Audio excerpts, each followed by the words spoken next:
This is the Haiti BizNews Show. Today is Tuesday, September 21. Here are the headlines.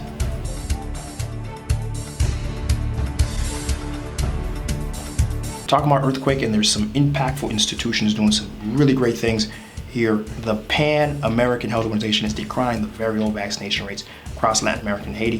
We're going to be talking about that today. And there's a massive immigration crisis in America right now, and Haitians are mostly affected. We're going to talk about that.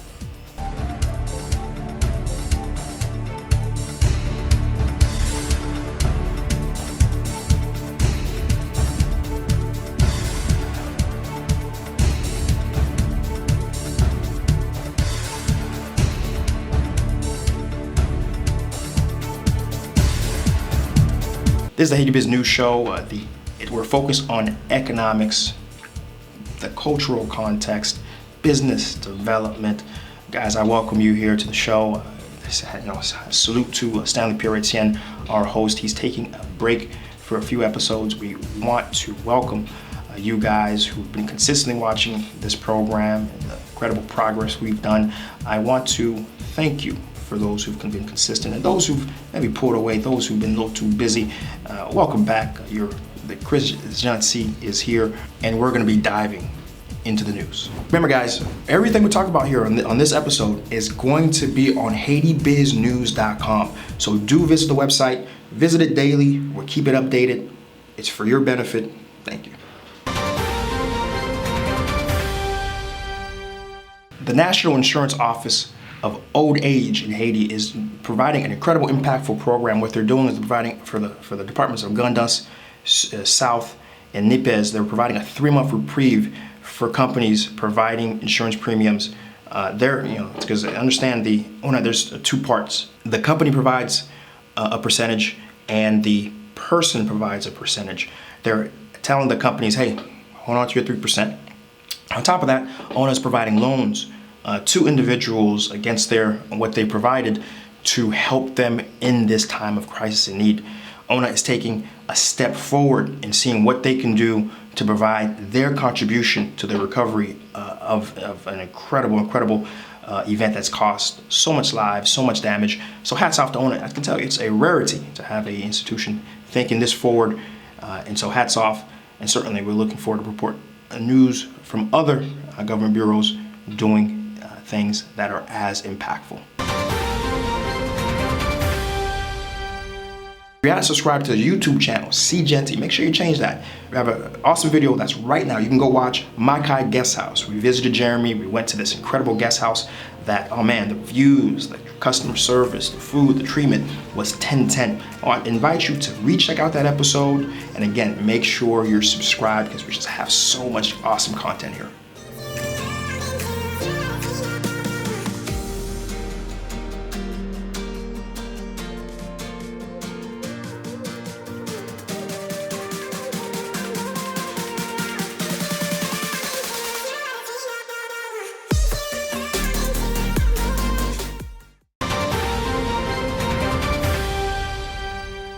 The Catastrophe Caribbean Risk Insurance Facility, CCRIF, is providing $40 million to Haiti to help deal with this crisis. The CCRIF, as you may not know, is an insurance fund designed and contributed by all countries in the Caribbean to help in times of need, of disaster, and this, of course, certainly qualifies. It's going to be contributed in different tranches. The first will be 25 mil, the next will be 15 mil. Haiti recently upped their premium by up to 400%, supported by Canada, and also the Caribbean Development Bank helps with providing premium payments to the insurance fund to ensure that when disasters like this happen, funds will be available. It really is supposed to act as a first line of defense to ensure that the government has what's needed to help its people. Because as you know, the government itself struggles in terms of revenue, tax dollars, and having the necessary funds for its day-to-day activities. So especially when disasters happen, they're particularly hard hit.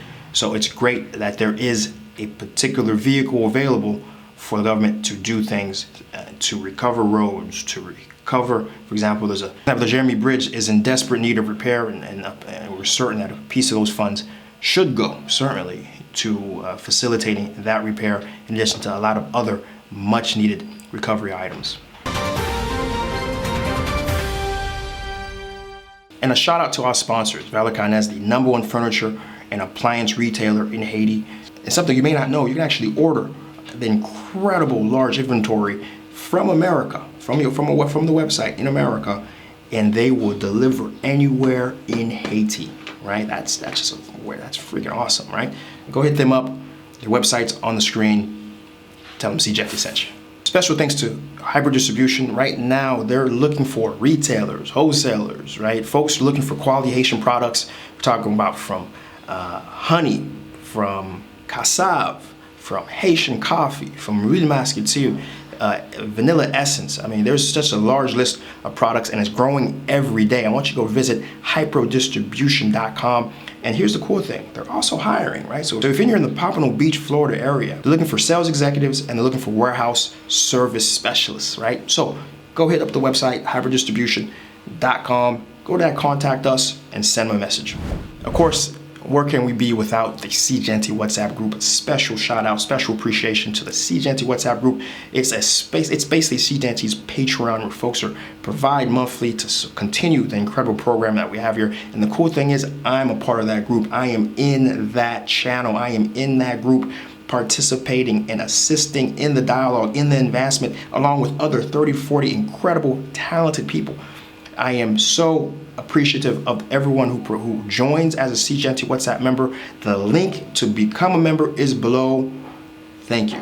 And of course, we're looking for additional sponsors. If you're interested, sponsors at hypro.solutions.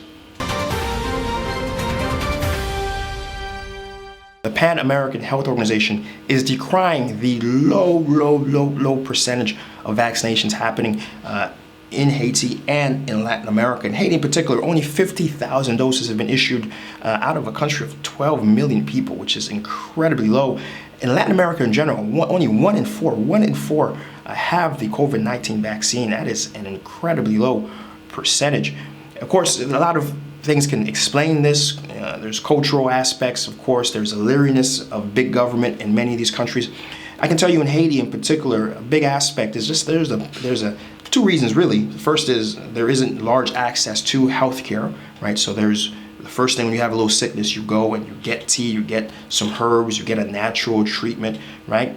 And number two, there is a lack of access to vaccines. They're in a few big cities where a vast majority of Haitians are in the countryside and may not necessarily feel they are at risk, right? So those elements are all fighting into each other. That's causing really what we're seeing here in Haiti. I can tell you though, if there is a concerted effort in education, there's a concerted effort in informing. I can tell, I've seen it with my own eyes. I saw, in fact, we should know that Haiti was ranked one of the best countries that responded appropriately to the COVID-19 when it originally happened. So Haiti can actually do this.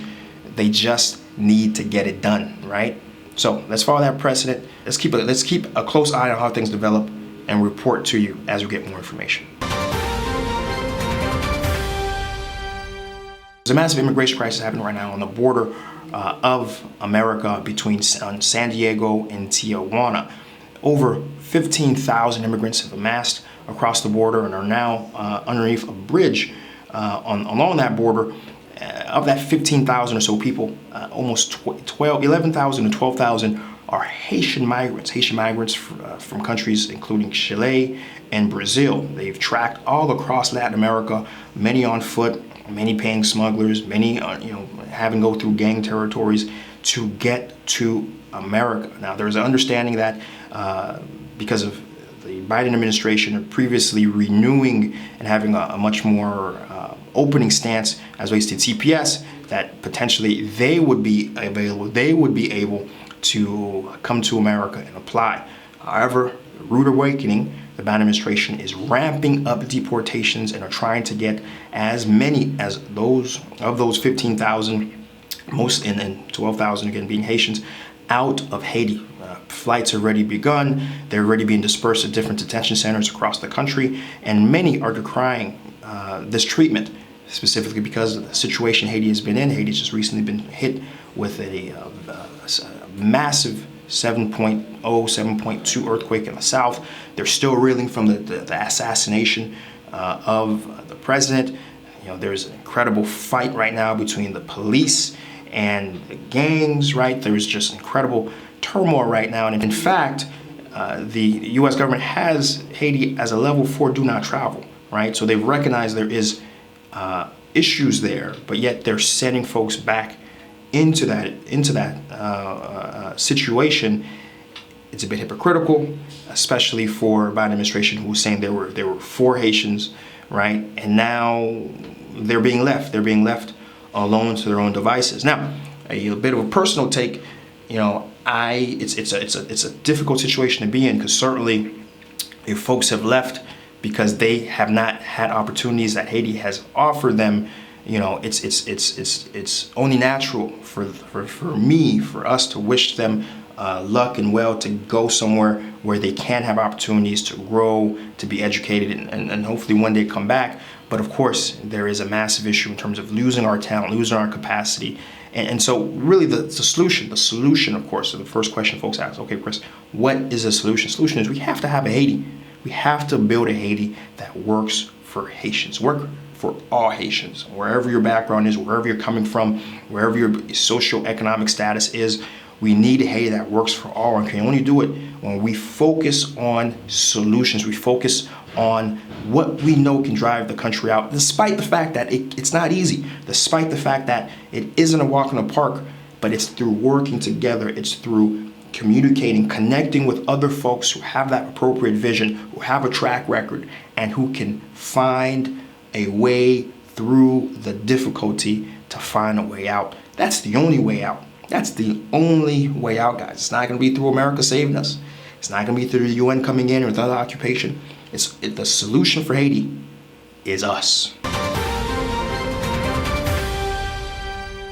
That is another episode of Haiti Biz News in the books. I want to thank you so much for those who've watched this episode from its entirety. If you appreciate what we have going on here, listen, I want you to share this episode across your network. If you were informed, if you provided a perspective that you didn't hear somewhere else, you know, make sure to like, make sure to leave a comment. And guys, we'll be back at it again, and we're back at it again. Peace.